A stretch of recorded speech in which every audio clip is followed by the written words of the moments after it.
আমাদের কি করতে হবে? মিসওয়াক করতে। মিসওয়াক বুঝেন কারে কয়? ব্রাশ না মিসওয়াক? ব্রাশ না, মিসওয়াক। মিসওয়াক গাছের ডাল দিয়ে আপনি দাঁত মাজবেন। সাহাবায়ে কিরাম তারা এত বেশি এটাকে আমল করেছেন, কেউ কেউ তো ইয়াদাউনা আসবিকাতাহুম আলা মাওয়াদি আকলামিহিম, তারা এই মিসওয়াকটা নামাজের আগে তাদের কানের মধ্যে, কেরানি যেমন কানের মধ্যে কি রাখে? কলম রাখে।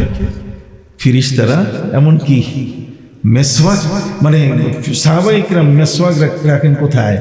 কানের মধ্যে। ইয়াদাউনা আসবিকাতাহুম আলা মাওয়াদি আকলামিহিম, কলম যেখানে কেরানিরা রাখে কানে, ঠিক অনুরূপ ভাবে সাহাবায়ে কিরাম মিসওয়াক কি রাখতেন? কানে রাখতেন। কেন? নবী করিম সাল্লাল্লাহু আলাইহি ওয়াসাল্লাম বলছেন লাউলা আন আশুক্কা